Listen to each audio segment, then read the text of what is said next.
नमस्कार, मी पंजाब डक. तर शेतकऱ्यासाठी एक महत्त्वाची एक अंदाज देणार आहे, कारण की ज्या भागात अद्यापही पाऊस झालेला नाही त्या शेतकऱ्याला सांगू इच्छितो की तुमच्यासाठी आनंदाची बातमी.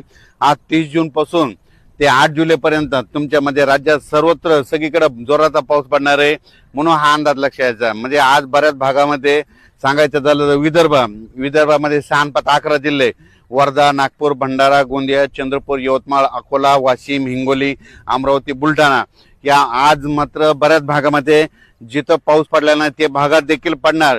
पण 8 तारखेपर्यंत मात्र सगळीकडे पाऊस पडणार आहे, म्हणून हा अंदाज विदर्भातल्या सर्व शेतकऱ्यांना लक्षात घ्यायचा.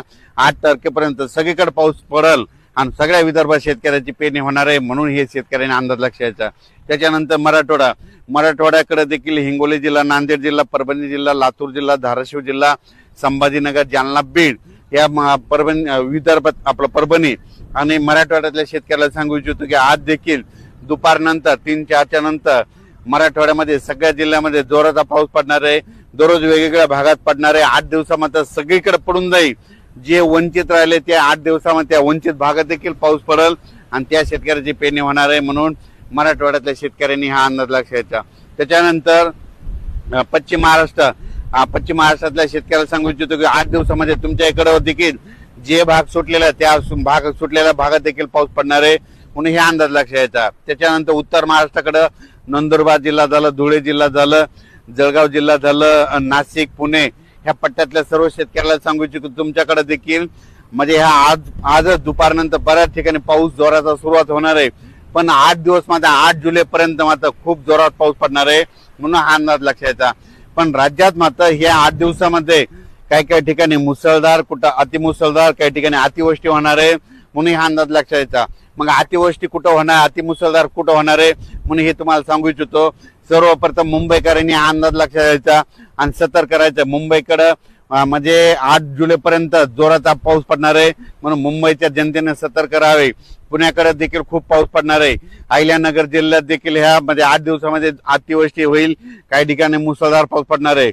उत्तर महाराष्ट्राकडे नंदुरबार जिल्हा, नाशिक जिल्हा, जळगाव जिल्हा, धुळे जिल्हा, संभाजीनगर, त्याच्यानंतर बुलढाणा जिल्हा, अकोला जिल्हा, अमरावती ह्या पट्ट्यात मात्र अतिमुसळधार पाऊस पडणार आहे, म्हणून हा अंदाज लक्षात घ्यायचा.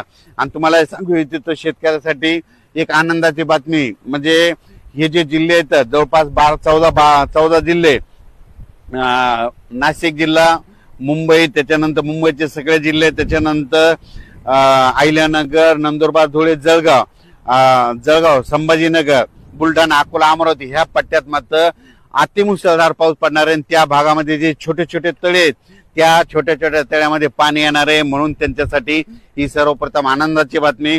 त्याच्यानंतर राज्यातल्या हे जे पाऊस आहे तिकडे जर मुसळधार पाऊस पडत असला तर उर्वरित राज्यात मात्र रिमझिम कुठं, जोरात कुठं, पेंडोल तासा पाऊस पडणार आहे. 8 दिवसात मात्र संपूर्ण महाराष्ट्र आपण टाकणार आहे, म्हणून हे अंदाज लक्षात घ्यायचा.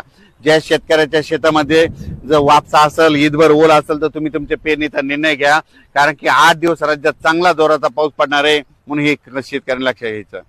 राज्यात मात्र आज 30 तारखेपासून आजच बघा म्हणजे खूप ठिकाणी पावसाला सुरुवात होईल आणि जे भाग निरंक राहिला तिथं देखील पाऊस पडणार आहे, म्हणून त्या शेतकऱ्यांनी घाबरून जाऊ नका, कारण की 8 दिवस तुमच्याकडे सगळीकडे पाऊस पडणार आहे, सर्व शेतकऱ्याची पेरणी होणार आहे. मी म्हणलो होतो ना 10 जुलै ते 15 जुलैमध्ये जे वंचित राहिलेले सर्व शेतकऱ्याच्या पेरण्या होतील, कारण की 8 तारखेपर्यंत सगळीकडे पाऊस पडणार आहे, तोपर्यंत वापसा होतच नाही.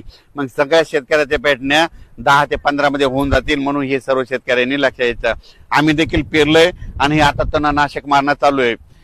तणनाशक देखील मारणं सुरू आहे आणि आमच्या पेरण्या संपूर्ण झालेल्या जवळपास 18 एकर सोयाबीन पेरणं झालं. कापसं देखील उगवलेले पाहू शकता. आमच्या गाड्या धूळ पेरण्याचे कापसं देखील निघालेले इथं. 30 जून ते 8 जुलैपर्यंत जे पाऊस पडणार आहे त्यामध्ये शेतकऱ्याचं नुकसान देखील होणार आहे, कारण की पाऊस खूप पडणार आहे, कमी वेळेत जास्त पडणार आहे. म्हणून काय होईल, गोड्या काठचे जे शेत आहे ते घासाघाशी होणार आहे, बांध फुटणार आहेत, कारण की पाऊस जरा जोरात आहे. म्हणून हे अंदाज शेतकऱ्यांना लक्षात घ्यायचं. आपल्या पाळीव प्राण्याची काळजी घ्या, पशुधनाची काळजी घ्या. झाडाखाली पाऊस चालू असताना आपली जनावरे बांधू नका, कारण की या पावसामध्ये विजेचं प्रमाण जास्त आहे, वारं देखील आहे, म्हणून हा अंदाज सर्व शेतकऱ्यांनी लक्षात घ्यायचा.